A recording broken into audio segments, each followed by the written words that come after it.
Bismillahirrahmanirrahim. Assalamualaikum warahmatullahi wabarakatuh. Hello everyone, I'm Sandra Amelia from Class A ESP Course Design, and I'm from Group 2. Here I would like to present about course design, especially my part is about the factors affecting ESP course design.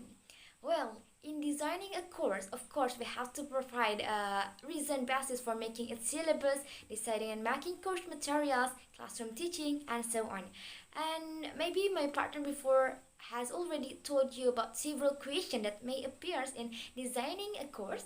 These questions are why do the students need to learn? Who is going to be involved in the process? Where is learning to take place? When is the learning to take place? What does the student need to learn?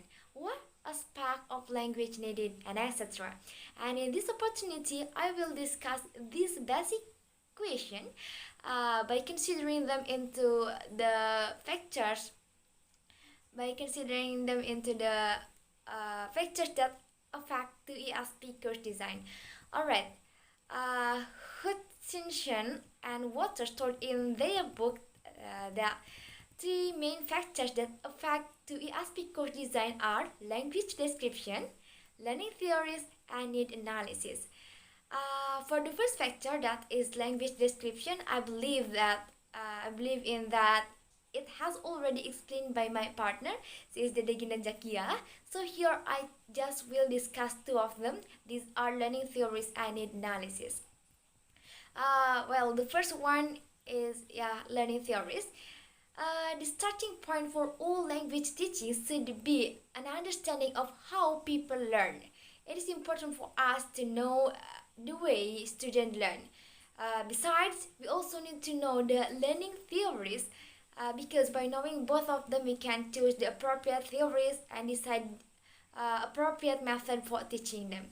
So, learning theories become one of the factors that affect to ESP design. And we can see on the screen, the learning theories appears to answer the question how.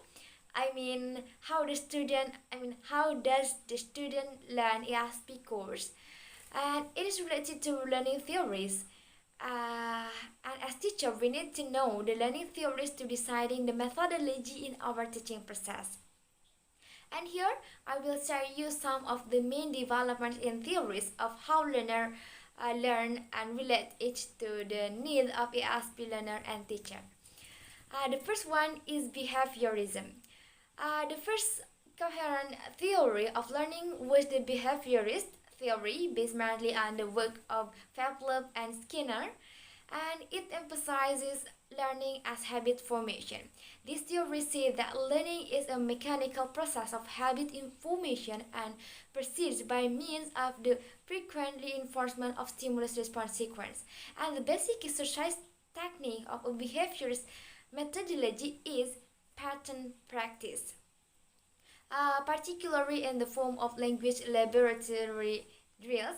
Such drills are still widely used in ESP, as in for PowerBook. There are some ESP language drills. For example, here you can see on the screen. Who's Dr. Walker? She is a consultant, isn't she?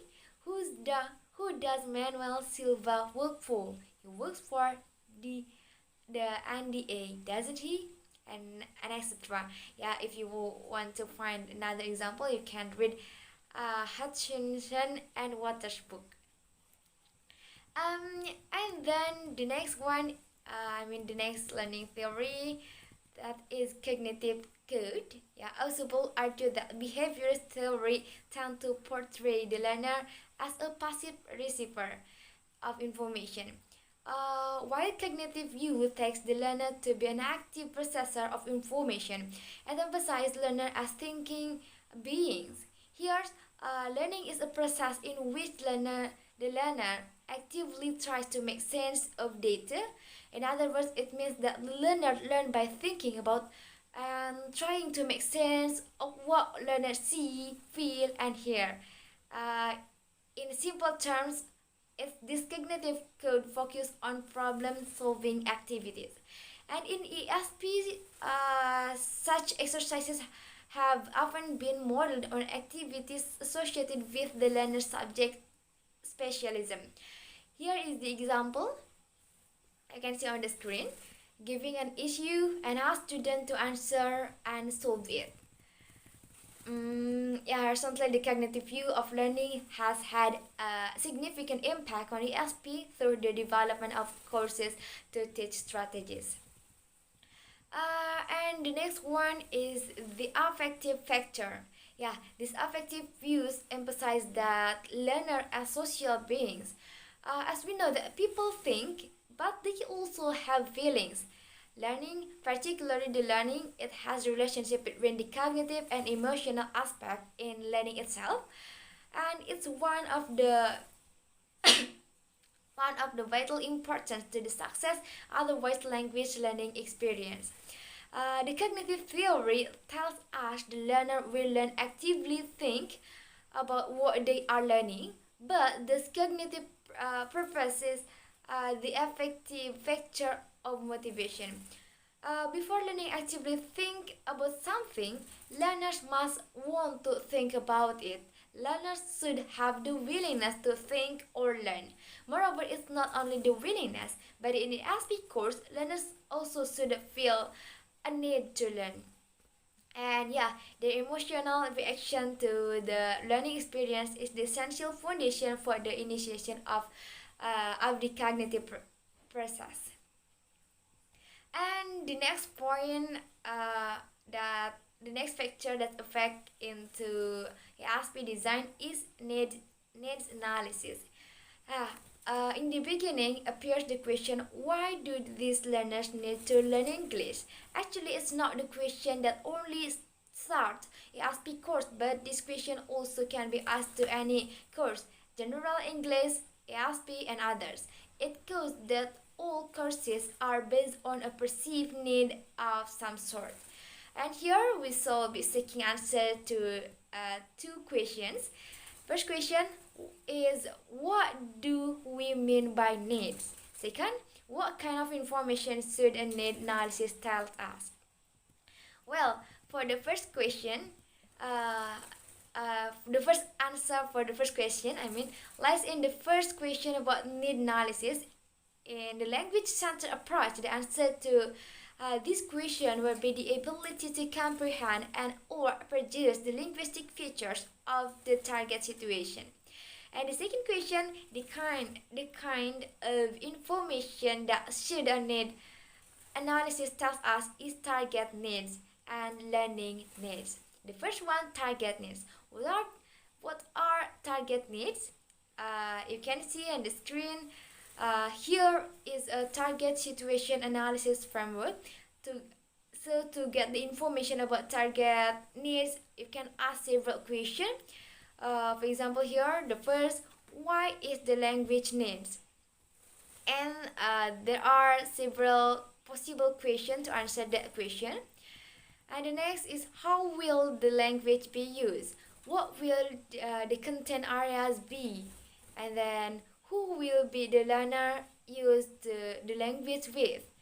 Then, where will the language be used? And you can also ask, when will the language be used? By asking those questions, you can find the information about target needs. And then the next point is analyzing learning needs. Here also there is a framework for analyzing learning needs. You can ask several questions. For example, why are the learners taking the course? And then, how do the learners learn? What resources are available? Who are the learners? Where will the ESP course take place? When will the ESP course take place? And so on. Those are the materials that I present in this presentation. Let's conclude from my presentation. We can conclude that the first, related to learning theories, we have to know that there is no the best method in teaching learning, but there is the appropriate method or approach. It is wise to take an eclectic approach, taking what is useful from each theory and trusting also in the evidence of your own experience as teacher. For example, you may choose a behaviorist approach to teaching of pronunciation, a cognitive approach to teaching grammar, and use affective criteria in selecting your text. And besides that, it's about needs analysis. Analysis of the target situation can tell us what people do with language. What we also need to know is how people learn to do with language. And we need, in other words, a learning-centered approach to need analysis. Well, that's all from me. Thank you very much. Wassalamualaikum warahmatullahi wabarakatuh.